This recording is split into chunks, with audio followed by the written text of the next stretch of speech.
জীবনের একটা বিরাট সময় তিনি হতাশাগ্রস্ত হয়ে পড়েছিলেন এবং হতাশার মধ্যে ডুবেছিলেন এবং রাজনীতি ছাড়ার জন্য তিনি বহুবার প্রতিজ্ঞা করেছিলেন।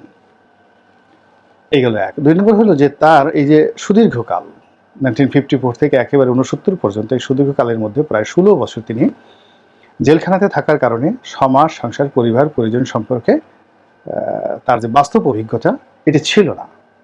তিনি জেলে বসে এটি বুঝতে পারেননি। আবার সেখান থেকে যখন তাকে পাকিস্তানে নেওয়া হলো, ৯ মাস তিনি যখন সেখানে ছিলেন, এর মধ্যে স্বাধীনতা হলো, যুদ্ধ হলো, তারপরে ৩০ লক্ষ মানুষ শহীদ হলো। এই কোনো কিছুই মানে তিনি আন্দাজও করতে পারেননি, বুঝতেও পারেননি। আবেগপ্রবণ মানুষ ছিলেন। ঢাকা এয়ারপোর্টে এসে কেঁদে দিলেন, আমরা দেখলাম সেটি। কিন্তু যখন তিনি ক্ষমতার চেয়ারে বসলেন তখন তার যে হৃদয়ঙ্গম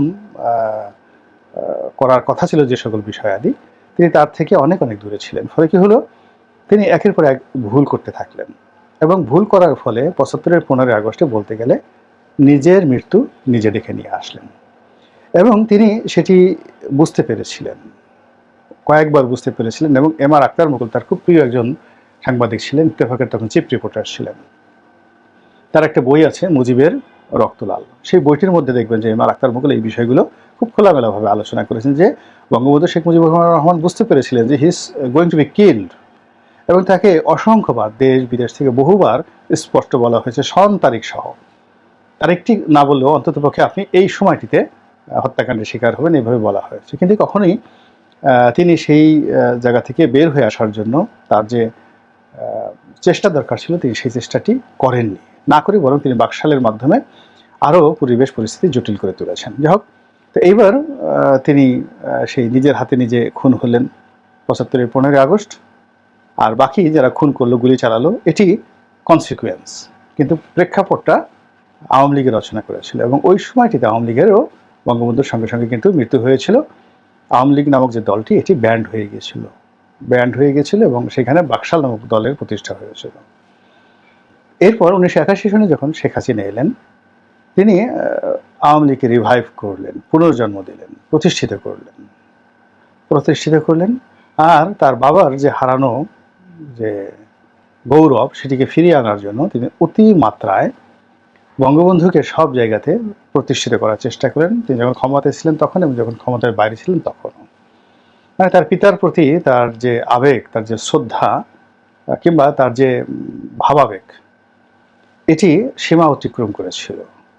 ফলে এই বঙ্গবন্ধুকে সেই রাস্তাঘাটে, পোস্টারে, তারপরে মূর্তিতে, বই পুস্তকে, মসজিদের ইমামের খুতবাতে, সব জায়গাতে তিনি এত বেশি এই বিষয়টি নিয়ে তিনি বাড়াবাড়ি করেছেন যে ওটির ওজন ইতিহাস গ্রহণ করতে পারেনি।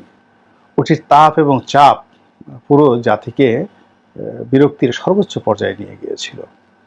ফলে কি হলো, এইবার যখন গণ অভ্যুত্থান হলো এবং শেখ হাসিনা সরকারের পতন হলো, তখন দ্বিতীয়বার বঙ্গবন্ধুর মৃত্যু ঘটল এবং বঙ্গবন্ধুর সেই মৃত্যু আগের মৃত্যুর চাইতে বলতে গেলে অবমাননাকর এবং খুবই বেদনাদায়ক। আগে বুলেটের মাধ্যমে তার আত্মা মুক্তি ঘটেছিল, অর্থাৎ দেহ পড়েছিল, আত্মা চলে গিয়েছিল আল্লাহর হুকুমে। কিন্তু এবার যেটি হলো সেটি হলো তার সেই যে রূপক দেহ, এটিকে পোস্টারে, গানে, কবিতায়, মুরালে, ভাস্কর্যে, মূর্তিতে সারা বাংলাদেশে যেভাবে ছড়িয়ে ছিটিয়ে দেওয়া হয়েছিল, সেই জায়গাগুলোতে এই যাকে বলা হয় তার পতনের পর যে অবমাননাকর ঘটনা ঘটেছে, বঙ্গবন্ধুর মূর্তির মস্তিষ্ক মানে মাথার যে খুলি এটাকে ফেলে দিয়ে সেখানে মলমূত্র আবর্জনা সেখানে ঢেলে দেওয়া হয়েছে, ঢুকিয়ে দেওয়া হয়েছে এবং যেভাবে তাকে টেনে হিসছে তার গলায় রশি দিয়ে, মূলত তার মূর্তিকে যেভাবে অপমান করা হয়েছে, মূলত বঙ্গবন্ধু শেখ মুজিবুর রহমানের প্রতি সেই শেখ হাসিনা বিরোধীদের যে ক্ষোভ এটি চলে গিয়েছে। ফলে বঙ্গবন্ধুর প্রথম যে মৃত্যু তার চেয়ে তার যে দ্বিতীয় মৃত্যু এটি তার কন্যার মাধ্যমে ঘটেছে। প্রথমটি তার নিজের মাধ্যমে এবং দ্বিতীয়টি তার কন্যার মাধ্যমে ঘটেছে। তো এটি আরও বেশি বেদনাদায়ক, আরও বেশি নির্মম, এবং এই জায়গা থেকে বের হয়ে বঙ্গবন্ধুকে আবার বঙ্গবন্ধুর জায়গাতে প্রতিষ্ঠিত আদৌ করা সম্ভব হবে কিনা এটা নিয়ে ভিন্নতর একটি আলোচনা করা যেতে পারে।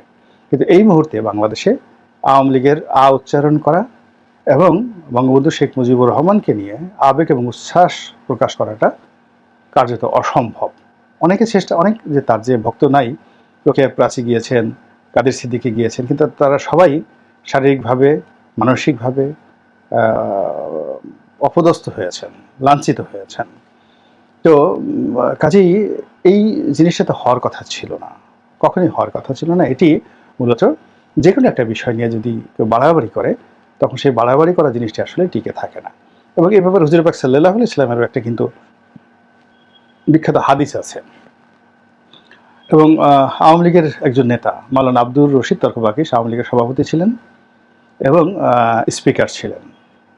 তো আব্দুর রশিদ তর্কবাগীশ খুব ভালো একজন লেখক এবং অনেক উচ্চ মার্গের একজন আলেম। তার একটা বই লেখা আছে সমকালীন জীবনবোধ। তো সেই জীবনবোধে তিনি আল্লাহ রাসূল হুজুর পাক সাল্লাল্লাহু আলাইহি ওয়াসাল্লামের একটি হাদিস তিনি বর্ণনা করেছেন। তো সেই হাদিসের মর্মার্থ হলো যে আল্লাহ রাসূল সাল্লাল্লাহু আলাইহি ওয়াসাল্লাম মা আয়েশা সিদ্দিকা রাদিয়াল্লাহু তাআলা আনহার ঘরে আরাম ফরমাচ্ছিলেন। তো এমন সময় আপনি তো জানেন যে আরবে কতগুলো ট্র্যাডিশনাল গান রয়েছে, নৃত্য রয়েছে, এবং এগুলো এখনও জনপ্রিয়। আপনি আরবীয় বেলি ড্যান্স, আরবীয় গান খুবই জনপ্রিয়, এবং ওটা ওই সময়টা তো ছিল, ওই সময়টাতে ছিল এবং এখনও আছে। তো এরকম নর্তকীর একটা গ্রুপ মদিনাতে হয়তো ঘুরছিল, এবং তারা জাস্ট আমাদের আবহমান বাংলা দেখবেন ছোটোকালে গান গাওয়ার জন্য বিভিন্ন গ্রুপ ঘুরে বেড়ায়, এরকম তারা হয়তো ওখানে ঘুরে বেড়াচ্ছিল গান গাওয়ার জন্য। এবং আয়েশা সিদ্দিকা রাদিয়াল্লাহু তাআলা আনহু তাদেরকে ঘরের মধ্যে নিয়ে গেলেন। নিয়ে যাওয়ার পরে তারা গান গাচ্ছিল এবং আল্লাহ রাসূল সেই জিনিসটা দেখছিলেন। তো এমন সময় হযরত আবু বকর সিদ্দিক রাদিয়াল্লাহু তাআলা আনহু সেখানে ঢুকলেন, এবং ঢুকে তিনি মানে রাগে একেবারে অগ্নিশর্ম হয়ে গেলেন। তার ধারণা হলো যে তার অবুঝ মেয়ে, বালিকা মেয়ে এই আল্লাহ রাসূলকে বিব্রত করছে, কারণ ইসলামে তো গান বাজনা নিষিদ্ধ, এইভাবেই তো বলা হয়ে থাকে। তো তিনি তাদেরকে একেবারে রেগে মেখে ঘর থেকে বের করে দিলেন, কন্যাকে গালাগালি করলেন। যখন আবু বকরের রাগ থামলো, তখন হুজুর পাক সাল্লাল্লাহু আলাইহি ওয়াসাল্লাম বললেন যে, দেখো আবু বকর, কোনো জিনিস নিয়ে বাড়াবাড়ি করো না। এই পৃথিবীতে যে বিষয়টা নিয়ে যারাই বাড়াবাড়ি করেছে তাদের সেই অস্তিত্বটি থাকেনি। ধর্ম নিয়েও যদি বাড়াবাড়ি করে তাহলে এই ধর্মের অস্তিত্ব থাকবে না। তো এইরকমভাবে ধরেন বঙ্গবন্ধুকে নিয়ে, আওয়ামী লীগকে নিয়ে, বাঙালি জাতীয়তাবাদকে নিয়ে, শেখ পরিবারকে নিয়ে শেখ হাসিনার যে বাড়াবাড়ি, আওয়ামী লীগের নেতাদের যে বাড়াবাড়ি, সেই বাড়াবাড়ির ফলেই এই দ্বিতীয়বার আওয়ামী লীগকে মরতে হলো, আর দ্বিতীয়বার বঙ্গবন্ধুকে মরতে হলো।